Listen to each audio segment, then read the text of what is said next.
Number 4, the soul comes to understand in what relation it stands to the world. And by that I mean as follows. God comes to instruct the soul effectually through Christ by His Spirit on what terms it lives here in the world, in what relation it stands. While I live in the world, my condition is to be but a pilgrim, a stranger, a traveler, and a soldier.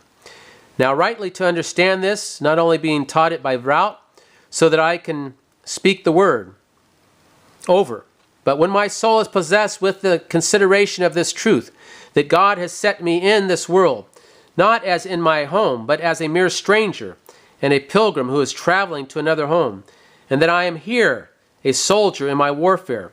I say a right understanding of this is a mighty help to contentment in whatever befalls one. For instance, when a man is at home, if things are not according to his desire, he will find fault and is not content.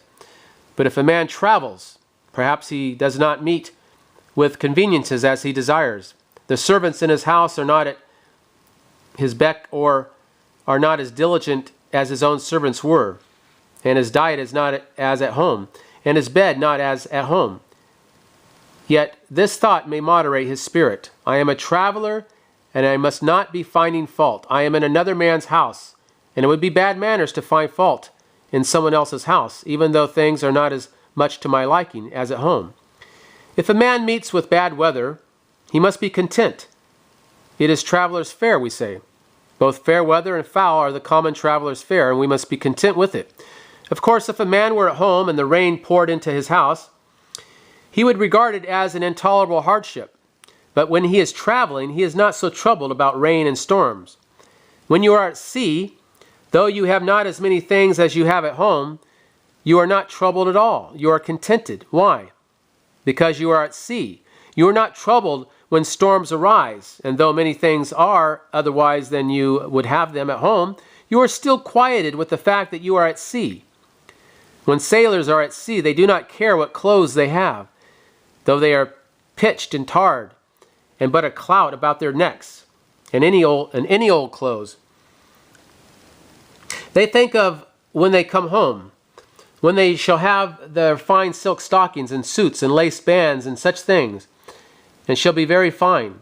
So they are contented while away, while the thought that it shall be different when they come home.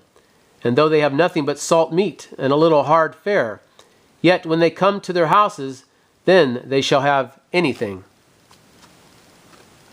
Thus it should be with us in this world. For the truth is, we are all in this world but as seafaring men, tossed up and down on the waves of the sea of this world, and our haven is heaven.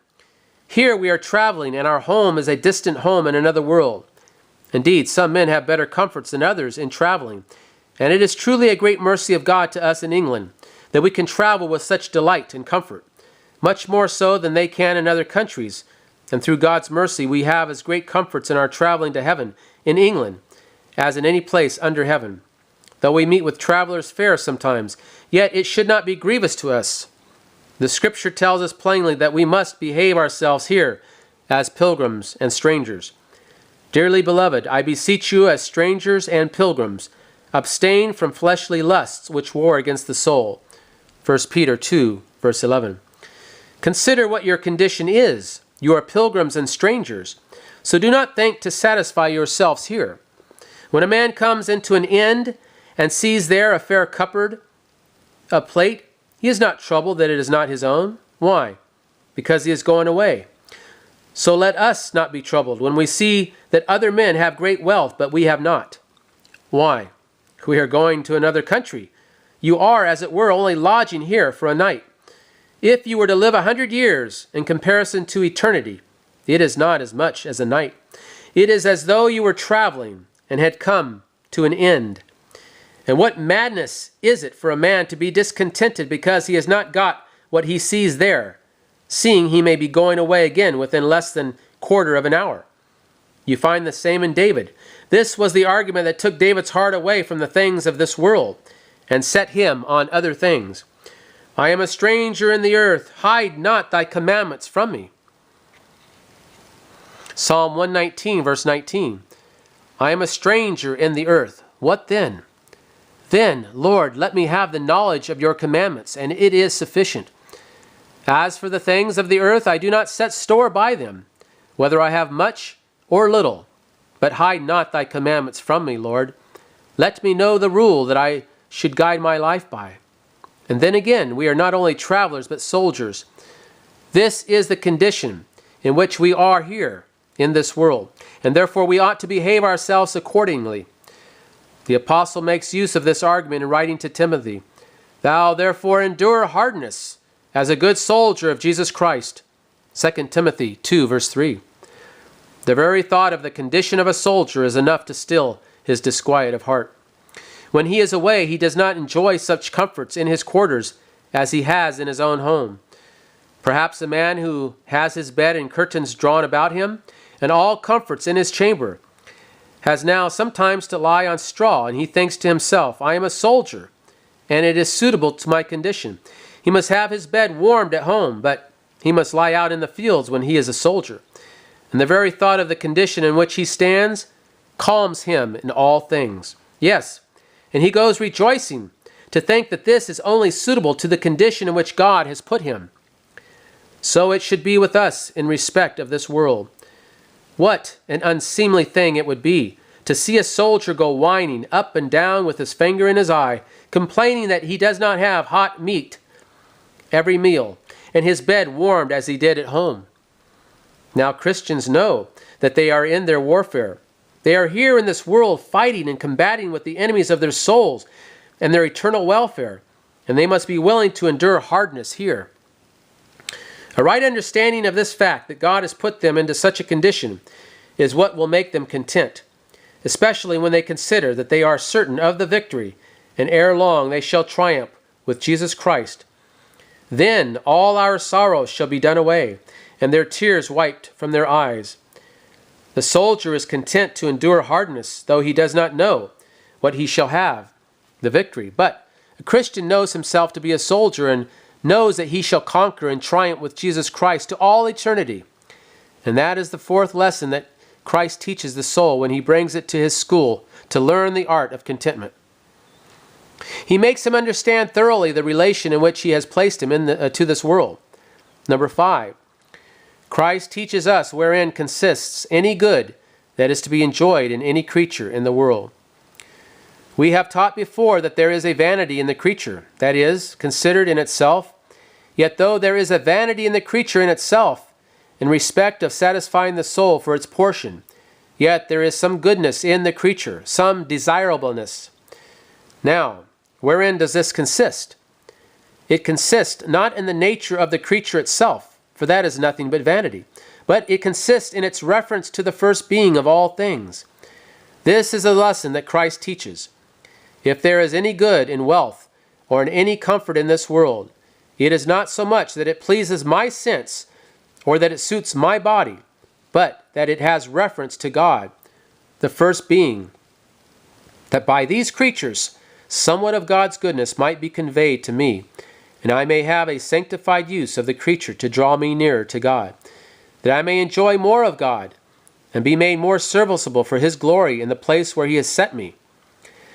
This is the good of the creature. Oh, that we were only instructed in this lesson, and understood and thoroughly believed this.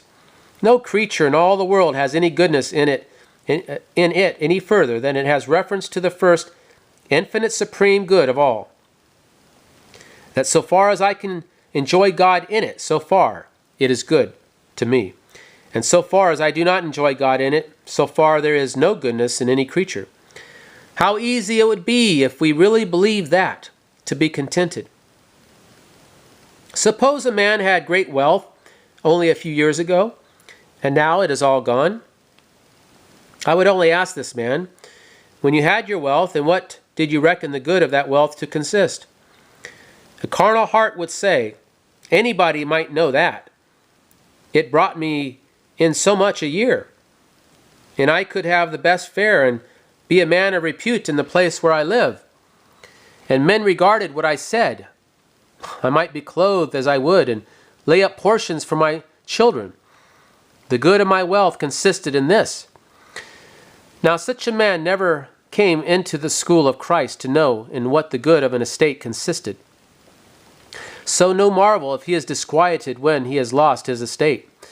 But when a Christian who has been in the school of Christ and has been instructed in the art of contentment has some wealth, he thinks, in that I have wealth above my brethren, I have an opportunity to serve God the better, and I enjoy a great deal of God's mercy conveyed to my soul through the creature, and hereby I am enabled to do a great deal of good. In this I reckon the good of my wealth. And now that God has taken this away from me, if he will be pleased to make up the enjoyment of himself some other way, will call me to honor him by suffering, and if I may do God as much service now by suffering, that is, by showing forth the grace of his Spirit in my sufferings as I did in my prosperity, I have as much of God as I had before. So, if I may be led to God in my low condition, as much as I was in my prosperous condition, I have as much comfort and contentment as I had before. Objection. You will say, it is true that if I could honor God in my low estate as much as in my prosperous estate, then it would be something, but how can that be? Answer. You must know that the special honor which God has from his creatures in this world is the manifestation of the graces of his Spirit. It is true that God gets a great deal of honor when a man is in a public place and so is able to do a great deal of good, to countenance godliness and discountenance sin. But the main thing is in our showing forth the virtues of him who has called us out of darkness into his marvelous light. If I can say that, through God's mercy in my affliction, I find the graces of God's Spirit working as strongly in me as ever they did when I had my wealth, I am where I was. Indeed, I am in quite as good a condition, for I have the same good now that I had in my prosperous estate. I reckon the good of it only in my enjoyment of God and honoring of God. And now God has blessed the lack of it to stir up the graces of his Spirit in my soul. This is the work that God calls me to now, and I must consider God to be most honored when I do the work that he calls me to. He set me to work in my prosperous estate, to honor him at that time and that condition. And now he sets me to work to honor him at this time in this condition. God is most honored when I can turn from one condition to another, according as he calls me to it. Would you account yourselves to be honored by your servants? If, when you set them about a work that has some excellence, they will go on and you cannot get them off from it? However good the work may be, yet if you call them off to another work, you expect them to manifest enough respect to you as to be content to come off from that, though they are set about a lesser work, if it is more useful to your ends. In the same way you were in a prosperous estate, and there God was calling you to some service that you took pleasure in. But suppose God said, I will use you in a suffering condition, and I will have you to honor me in that way. This is how you honor God, that you can turn this way or that way as God calls you to it. Thus, having learned this, that the good of the creature consists in the enjoyment of God in it, and that the honoring of God by it, you can be content, because you have the same good that you had before, and that is the fifth lesson. Number 6. Christ teaches the soul whom he brings into this school in the knowledge of their own hearts. You must learn this or you will never learn contentment. You must learn to know your own hearts well, to be good students of your own hearts. You cannot all be scholars in the arts and sciences in the world, but you may all be students of your own hearts. Many of you cannot read in the book, but God expects you every day to turn over a leaf in your own hearts. You will never get any skill in this mystery of contentment, except you study the book of your own hearts. Sailors have their books, which they study. Those who will be good navigators and scholars have their books. Those who study logic have their books according to that. And those that study rhetoric and philosophy have their books according to that. And those that study divinity have their books whereby they come to be helped in the study of divinity. But a Christian, next to the book of God, is to look into the book of his own heart and to read over that and this will help you to contentment in 3 ways. Number 1, by studying your heart, you will come to discover wherein your discontent lies. When you are discontented, you will find out the root of any discontent if you study your heart well. Many men and women are discontented, and the truth is they do not know why. They think this and the other thing is the cause. But a man or woman who knows their own heart will soon find out where the root of their discontent lies. That it lies in some corruption and disorder of the heart. That through God's mercy I have now found out. It is similar to the case of a little child who is very awkward in the house, and when a stranger comes in, he does not know what the matter is. Perhaps he will give the child a rattle or a nut or something of the sort to quiet it. But when the nurse comes, she knows the temper and disposition of the child, and therefore knows how to calm it. It is just the same here. When we are strangers to our own hearts, we are powerfully discontented, and do not know how to quiet ourselves, because we do not know wherein the disquiet lies.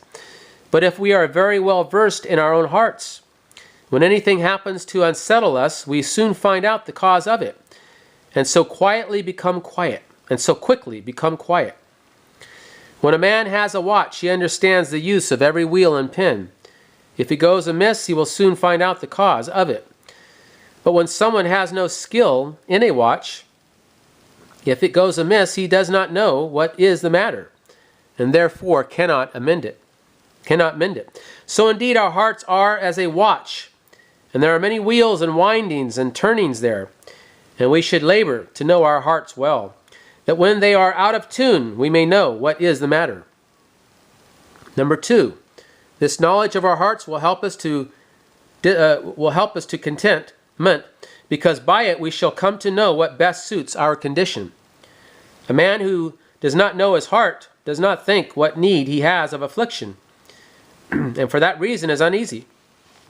But when God comes with afflictions to the man or woman who have studied their own hearts, they can say, I would not have been without this affliction for anything in the world. God has so suited this affliction to my condition, and has come in such a way that if this affliction had not come, I am afraid I should have fallen into sin. When a poor countryman takes medicine, the medicine works, but he thinks it will kill him, because he does not know the bad humors that are in the body, and therefore he does not understand how suitable the medicine is for him. But if a doctor takes a purge and it makes him extremely sick, I like this the better, he says. It is only working on the humor that I know is the cause of my disease, and because of that, such a man who has knowledge and understanding of his body and the cause of his disorder is not troubled or disturbed. So would we be if we did but know the disorders of our hearts. Carnal men and women do not know their own spirits, and therefore they fling and vex themselves at every affliction that befalls them. They do not know what disorders are in their hearts, which may be healed by their afflictions, if it pleases God to give them a sanctified use of them. Number 3, by knowing their own hearts, they know what they are able to manage, and by this means they come to be content.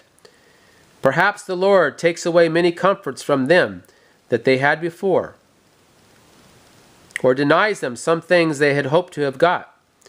Now by knowing their hearts, they know that they were not able to manage such wealth, and they were not able to manage such prosperity. God saw it, and a poor soul says, I am in some measure convinced by looking into my own heart that I was not able to manage such a condition. A man desires greedily to hold on to more than he is able to manage, and so undoes himself. Countrymen observe that if they overstock their land, it will quickly spoil them. And so a wise husbandman who knows how much his ground will bear is not troubled that he has not as much stock as others. Why? Because he knows he has not got enough ground for as great a stock, and that quiets him. Many men and women who do not know their own hearts would fain have a prosperous position as others. But if they knew their own hearts, they would know that they were not able to manage it. Suppose one of your little children of 3 or 4 were crying for the coat of her sister who is 12, or perhaps even 20, and said, Why may I not have a coat as long as my sister's? If she had, it would soon trip up her heels and scratch her face. But when the child comes to understanding, she is not discontented because her coat is not as long as her sister's, but says, "My coat fits me," and therein she is content. So if we come to understanding in the school of Christ, we will not cry, "Why have I not got such wealth as others have?" But the Lord sees that I am not able to manage it and sees it myself by knowing my own heart. There are some children who, if they see a knife, will cry for it because they do not know their strength and that they are not able to manage it. But you know they are not able to manage it, and therefore you will not give it to them. And when they come to sufficient understanding to know that they are not able to manage it, they will not cry for it. Similarly, we would not cry for some things if we knew that we were not able to manage them. When you vex and fret for what you have not got, I may say to you, as Christ said, "You know not of what spirit you are."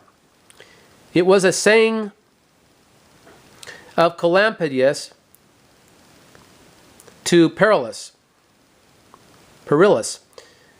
when they were speaking about his extreme poverty. "Not so poor, though I have been very poor, yet I would be poorer.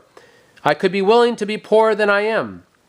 As if he were to say, the truth is, the Lord knew what was more suitable for me, and I knew that my own heart was such that a poor condition was more suitable to me than a rich. So certainly would we say, if we knew our own hearts, that such and such a condition is better for me than if it had been otherwise.